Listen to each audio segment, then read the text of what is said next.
வணக்கம். என் பேர் வசந்தி. நான் ஒரு அக்குபங்க்சர் ஹீலர். நேச்சர் ஹீல்ஸ் மூலமாக உங்களை சந்திப்பதில் மிக்க மகிழ்ச்சி அடைகிறேன். இன்னைக்கு நம்ம இந்த பதிவில் பார்க்க போகிறது கர்ப்பப்பை பிரச்சனைகளும் அதற்கான தீர்வுகளும். இன்னைக்கு பெண்கள் மத்தியில் இருக்கக்கூடிய மிகப்பெரிய பிரச்சனை கர்ப்பப்பையில் வரக்கூடிய பிரச்சனைகள் தான். அவர்களுக்கு ஏதாவது ஒரு விதத்தில் இப்போல்லாம் 12 வயசு 13 வயசுலேயே பிள்ளைங்க ஏஜ் அட்டன் பண்ணிடுறாங்க, மெச்சூரிட்டி வந்துடுது. ஸோ அந்த டைமில் இருந்து மெனோபாஸ் வரைக்கும் ஒவ்வொரு மாதமும் மாதவிடாய் வருவதனால அதன் அந்த அந்த சமயத்தில் ஹார்மோன் பிரச்சனைகள் ஏற்படுறதுனாலையும் நிறைய பிரச்சனைகளை சந்திக்கிறாங்க. சரி, நம்ம இன்னைக்கு இந்த பதிவில் பிரச்சனைகளை குறித்து முதல்ல பார்ப்போம். என்னென்ன மாதிரியான பிரச்சனைகள்லாம் பெண்களுக்கு இருக்கும் அப்படிங்கிறது. முதல்ல ஏற்படுறது வயிற்று வலி. நிறைய பெண்களுக்கு வயிற்று வலி பீரியட்ஸ் வர்றதுக்கு முன்னாடி வரும், பீரியட்ஸ் வந்தப்போ இருக்கும், சிலருக்கு முடிஞ்ச பிறகு கூட வயிறு வலிக்கும், சிலருக்கு தாங்க முடியாத அளவுக்கு வலிக்கும்.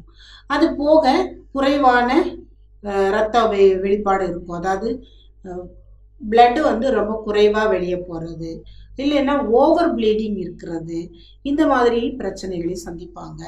இது போக சிலருக்கு 3 மாதம் 6 மாதம் ஒரு தடவை தான் பீரியட்ஸ் வரும்.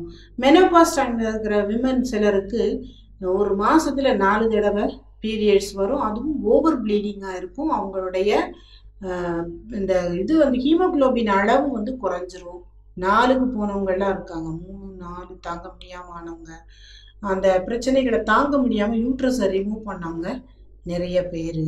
இந்த மாதிரி நிறைய பிரச்சனைகள் இருக்குது பெண்களுக்கு. அது போக திடீர்னு பார்த்தீங்க அப்படின்னா பீரியட்ஸ் 3 மாதம் தானே ஒரு தடவை வருது, பரவாயில்லைன்னு இருப்பாங்க. ஆனால் அவங்களுக்கு கர்ப்பப்பையில் கட்டி ஏற்பட்டிருக்கும், நார்க்கட்டி ஏற்பட்டிருக்கும், இல்லைன்னா நீர்க்கட்டி ஏற்பட்டிருக்கும், இல்லைன்னா கேன்சர் கட்டி வந்திருக்கும். இந்த மாதிரி பலவித பிரச்சனைகளை சந்திக்கிறாங்க. பெண்களுக்கு யூட்ரஸ்லேயோ அல்லது மார்பகத்திலேயோ கேன்சர் வருதுன்னா அதுக்கு முன்னாடி அவங்களுக்கு கிட்னி ஸ்டோன் ஃபார்ம் ஆகிருக்கும். கிட்னி ஸ்டோன் வருதுனாலே தொடர்ந்து அவங்களுடைய சினை பையிலையோ எதுலேயோ அவங்களுக்கு சதை வளர்ச்சி, இல்லைன்னா கேன்சர், இந்த மாதிரி ஏதாவது ஒன்று பெரிய அளவில் அவங்களுக்கு வரும். அதனால் கிட்னி ஸ்டோன் வரும்போதே கொஞ்சம் நம்ம ஜாக்கிரதையாக இருக்கணும். அப்படி இருந்தால் தான் நம்ம கேன்சர்லேருந்து தப்பிக்க முடியும். ஏன்னா இன்னைக்கு கேன்சர் வந்துருச்சு யூட்ரஸில் அப்படின்னா அங்கே இருக்கிற அதை கட்டியை மட்டும் அகற்றிட்டா சரியாக போயிடும்னு நினைக்கிறோம். ஆனால் அப்படி இல்லை. அது எடுத்த பிறகும் உடலில் பல பாகங்களில் அது பரவக்கூடியதாக இருக்குது. அதனாலே நிறைய பேர் ரொம்ப கஷ்டத்துக்கு ஆளாகிறாங்க. அதனால கிட்னி ஸ்டோன் வராமல் இருக்கணும். அப்படி வருதுன்னா நீங்கள் உடனடியாக உங்கள் கர்ப்பப்பையை பாதுகாக்க வேண்டியது அவசியம். இது மாதிரி நிறைய பிரச்சனைகள், இந்த நீர்க்கட்டி நார்க்கட்டி, அப்புறம் நிறைய பேருக்கு வயிற்று வலி வரும். வயிற்று வலி வர்றது போக சிலருக்கு தலைவலி வரும். பீரியட்ஸ் அப்போ தலைவலிக்கும், கால் உழையும், இந்த மாதிரி ஏதாவது ஒன்று. அதை தான் நான் அதெல்லாம் சொல்லிட்டேன். இந்த மாதிரி இதெல்லாம் அந்த நேரத்தில் ஏற்படக்கூடிய ஹார்மோன் சேஞ்சஸ், ஹார்மோன் மாற்றங்கள்னால நமக்கு அந்த மாதிரி பிரச்சனைகள் ஏற்படுது. இப்போ நம்ம கர்ப்பப்பையில் இருக்கக்கூடிய பிரச்சனைகள் என்னவா இருக்கும், எதனால இருக்கும், நம்ம அதை எப்படி நம்மளே சுலபமாக அதை சரி பண்ணிக்கலாம் அப்படிங்கிற சில மெத்தட்ஸ் உங்களுக்கு நான் சொல்லித்தரேன். முதல்ல கர்ப்பப்பையில் நம்மளுக்கு ஏதாவது ஒரு கோளாறு இருக்குது. இப்போ நான் சொன்னேன் இல்லையா, வலியோ அல்லது அதிக இரத்தப்போக்கோ அல்லது குறைவான இரத்தப்போக்கோ எந்த பிரச்சனையாக இருந்தாலும் சரி, நிறையா பீரியட்ஸ் போகாமல் அந்த பிசிஓடின்னு சொல்லக்கூடிய நீர்க்கட்டிகள், கட்டிகள், நார்க்கட்டிகள் எந்த வகை இருந்தாலும் சரி, அதுக்கு நீங்கள் முதல்ல உங்கள் கையிலேயே நீங்கள் கண்டுபிடிக்க முடியும். இப்போ இந்த கையிலேயே இருக்குது நமக்கு அதற்கான ஸ்கேன். சரிங்களா? இந்த இடத்துல நமக்கு கையில் 2 பக்கமும் இந்த படத்தில் பாருங்கள், இந்த இடத்துல 3 புள்ளி இருக்குது, இந்த இடத்துல 2 புள்ளி, ஒரு 2 இன்ச் அளவுக்கு இந்த வரைக்கும் ஒரு 5 புள்ளி இருக்குது, 2 கையிலையும் இருக்குது.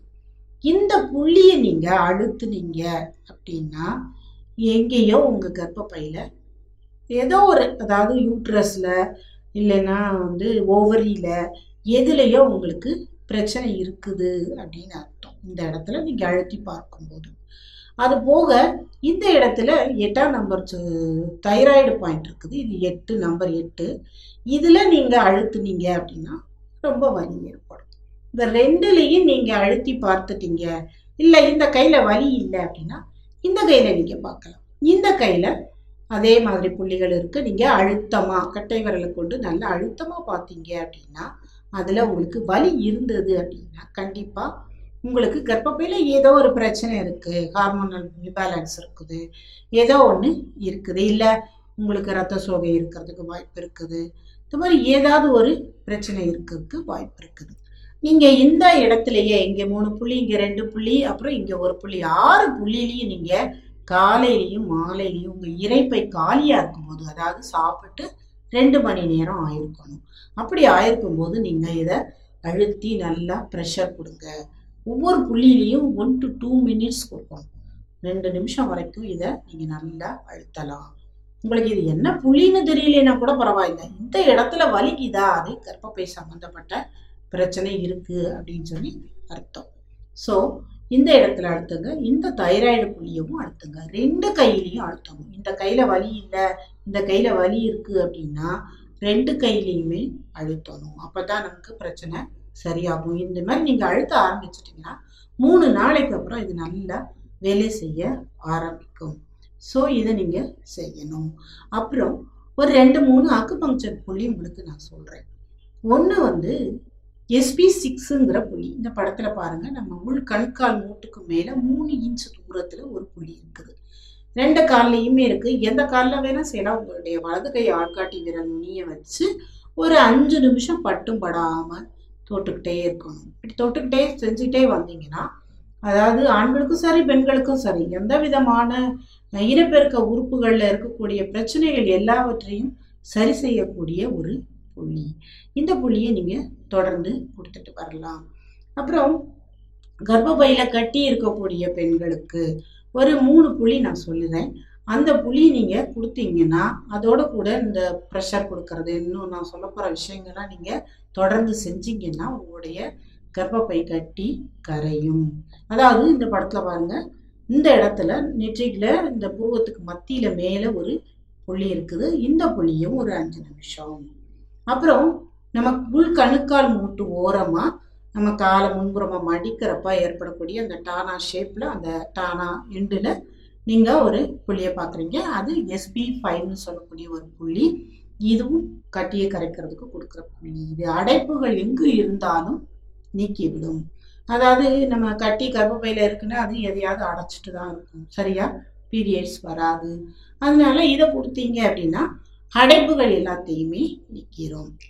அப்புறம் ஒரு புள்ளி இருக்கு பாருங்க, UB67. இது நம்மளுடைய 2 பக்க கால்கள்லையும் சுண்டு விரல் நகக்கண் ஓரமாக ஒரு இருக்கக்கூடிய ஒரு முக்கியமான புள்ளி. இந்த புள்ளியை நீங்க நல்லா 5 நிமிஷம் டச் பண்ணீங்கன்னா இது கட்டியை கரைக்கும், அடைப்புகளை நீக்கும், அப்புறம் கழிவுகளை வெளியேற்றும். இந்த UB67ங்கிற இந்த புள்ளி, இந்த 3ஐயும் கட்டி இருக்கிறவங்க கண்டிப்பா செய்யுங்க. இது செய்யும் போது உங்களுக்கு நிச்சயமாக கட்டி கரையும். இப்போ உணவுல சில விஷயங்கள் என்ன செய்யலாம் அப்படின்னா, நிறைய பெண்களுக்கு ரத்த சோகை தான் ஒரு முக்கியமான காரணம். என்ன செய்யறாங்க நம்ம ஊர் பெண்கள் அப்படின்னா, வீட்டுல கணவனுக்கு குழந்தைங்களுக்கு எல்லாருக்கும் கொடுத்துட்டு அவங்க எல்லாம் வேணான்னு மிச்சம் வைக்கிறது, ஏதோ இருக்கிறதையே சாப்பிடுறாங்க. அப்படி சாப்பிடும்போது அவர்களுக்கு சரியான அளவுல சத்து போறதில்லை. ஏன்னா பெண்கள் தான் நல்லா சாப்பிடணும். ஏன் அப்படின்னா ஒவ்வொரு மாசமும் அவங்களுக்கு தான் மாதவிடாய் வருது. நல்ல ரத்தம் உடம்புல இருந்து ஒரு 50 ml இருந்து 100 ml ரத்தம் வெளியேறுது ரெகுலரா. அந்த ரத்தத்தை நம்ம திருப்பி உடம்பு உற்பத்தி செய்யணும் அப்படின்னா நம்ம திரும்ப திரும்ப நம்ம என்ன செய்யணும், ரத்தம் ஊறக்கூடிய விஷயங்களை சாப்பிடணும், உணவுகளை சாப்பிடணும். அதனாலதான் பெண்களுக்கு ரத்த சோகை ஏற்படுது. அந்த மாதிரி அதிகமா ரத்த சோகை இருந்து டெலிவரிக்கு போறாங்க அப்படின்னா அவங்களுக்கு பெரிய அளவுல பாதிப்பு, உயிரை பாதிக்கக்கூடிய அளவுக்கு கூட இருக்குது. அதனால சாப்பிடுறது மற்றவங்கள மாதிரியே நீங்களும் நல்ல ஃப்ரெஷ்ஷான நல்ல உணவுகளை எடுத்துக்கோங்க. அது ரொம்ப ரொம்ப நல்லது. உங்களுக்கே இப்போ தெரியும், ரத்தம் ஊறக்கூடிய அயன் கண்டென்ட் உள்ள ஃபுட்டு, கருவேப்பிலையோ இல்லை வெல்லமோ பொரிகடலையோ இதெல்லாம் சாதாரணமாக இருக்கக்கூடிய விஷயம். இதெல்லாம் கொஞ்சம் ரெகுலராக சேருங்க. நிறைய B12 இருக்கணும் உடம்புல. B12 இருந்தால் தான் நீங்கள் சாப்பிட்ற உணவில் அயன் கண்டென்ட் நல்லா சேர்ந்து உங்களுடைய ஹீமோகுளோபின் கவுண்ட்ஸும் நல்லா ஏறும். ஸோ B12 இருக்கக்கூடிய வகைகளான லிவர் சாப்பிடலாம், ஆட்டு லிவர் சாப்பிடலாம். இந்த மாதிரியான உணவுகள்லாம் நீங்கள் எடுத்துக்கோங்க. பால், முட்டை இதெல்லாம் எடுத்துக்கோங்க.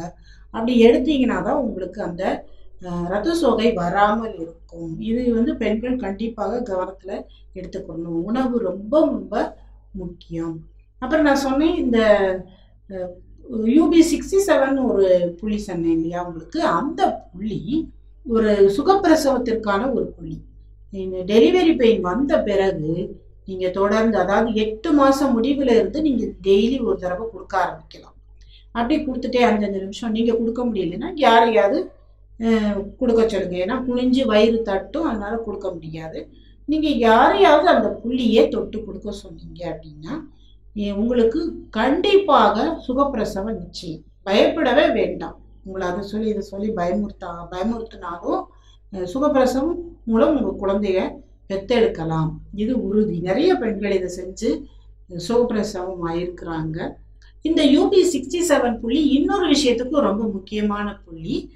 இது இப்போ நிறைய பெண்களுக்கு சொல்லுவாங்க, குழந்தை எப்பயும் நம்ம குழந்தை பிறக்க போகுதுன்னா 5 மாதத்துக்கு அப்புறம் அது சுற்றிக்கிட்டே தான் இருக்கும். பிறக்கிறதுக்கு ஒரு வாரத்துக்கு முன்னாடி இருந்து அது தலையை முதல்ல வெளியில் வர்ற மாதிரி தலைகீழ வந்துடும். நிறைய பெண்களுக்கு பொசிஷனில் இல்லை அப்படின்னு சொல்லுவாங்க, ப்ரீச் பொசிஷன்னு சொல்லுவாங்க. அதை அப்படி வராமல் இருக்குது, அதனால சர்ஜரி பண்ணணும், சிசேரியன் பண்ணி தான் குழந்தைய எடுக்கணும் அப்படின்லாம் சொல்லுவாங்க. நீங்கள் ஒன்றும் கவலையே பட வேணாம். நீங்கள் 8வது மாதம் முடிவிலிருந்தே இதை செய்ய ஆரம்பிச்சிடுறீங்க இல்லையா. அப்படி அந்த புள்ளியை தொடும்போது எப்பேற்பட்ட சூழ்நிலையில இருந்தாலும் சரி, அந்த குழந்தை பிறக்கிறதுக்கு முன்னாடி கூட மாறும், தலைகீழ நின்றும். அதனால அதை பற்றி நீங்கள் கவலைப்பட வேண்டிய அவசியம் இல்லை. இந்த UB67 நீங்கள் நல்லா மைண்டில் வச்சுக்கோங்க. கர்ப்பிணிகள் எல்லாம் இதை வச்சுக்கோங்க. இனிமே குழந்தை பெற்றுக்க போகிறவங்களும் நீங்கள் நல்லா இதை மனசில் வச்சுக்கோங்க. இந்த கட்டிகளை கரைக்கிறதுக்கு ஒரு காய்கறி ஜூஸ் குடிக்கலாம். நம்ம உடம்புல தேங்கக்கூடிய கழிவுகள் எதாக இருந்தாலும் இந்த காய்கறிகள் ஜூஸை நம்ம எடுத்துக்கிட்டோம் அப்படின்னா நமக்கு அந்த கட்டிகள் கரைக்கும். அதாவது மல்லித்தலை ஒரு கைப்படி, புதினா ஒரு கைப்படி, ஏதாவது ஒரு கீரை, குறிப்பாக முருங்கைக்கீரை போடலாம், இல்லைன்னா விதைக்கீரை போடலாம், இல்லை வேற எந்த கீரைனாலும் போடுங்க. உங்களுக்கு கிடைக்கலன்னா பொன்னாங்கண்ணி கீரை, வேற எந்த கீரைனாலும் போட்டுக்கலாம். ஒரு கைப்பிடி போட்டுட்டு அதுக்கப்புறம் ஒரு நெல்லிக்காய், ஒரு சிறு துண்டு இஞ்சி, அதுக்கப்புறம் கேரட், பீட்ரூட், வேற என்ன பீன்ஸ், உங்களால் என்ன காய்கறிகள் இதிலெல்லாம் சேர்க்க முடியுமோ சௌச்சௌ போடலாம், முட்டைக்கோஸ் சேர்க்கலாம், முள்ளங்கி சேர்க்கலாம். இதை எல்லாத்தையும் கொஞ்சம் கொஞ்சமாக எடுத்து நல்லா உப்பு தண்ணியில் ஊற வச்சு நல்லா அப்புறம் வாஷ் பண்ணிவிட்டு அதுக்கப்புறம் மிக்சியில் அடித்து அதை நல்லா தண்ணி ஊற்றி ஜூஸ் ஆக்கி ஃபில்டர் பண்ணிடுங்க. ஃபில்டர் பண்ணிவிட்டு அந்த ஒரு 5 டம்ளர் 7 டம்ளர் வரைக்குமே வந்துடும். நீங்கள் நான் கொஞ்சம் கொஞ்சமாக சொன்னதெல்லாம் நீங்கள் சேர்த்தீங்கனாலே அவ்வளோ வந்துடும். அந்த ஜூஸை நீங்கள் நல்லா காலையிலேருந்து மதியம் வரைக்கும் குடிச்சிட்டே இருங்க. அது உங்கள் கர்ப்பப்பை கட்டியை கரைக்கிறதுக்கு ரொம்ப உதவியாக இருக்கும். நன்றி. இந்த வீடியோ உங்களுக்கு பிடித்திருந்தால் லைக் பண்ணுங்கள். சப்ஸ்கிரைப் பண்ணாதவர்கள் சப்ஸ்கிரைப் பண்ணுங்கள். பெல் பட்டனில் ஆல் என்ற பட்டனை கிளிக் பண்ணுங்கள். நேச்சர் ஹீல்ஸின் வீடியோக்களை தொடர்ந்து பெறுவீர்கள். உங்களது கருத்துக்களை பதிவு செய்யுங்கள்.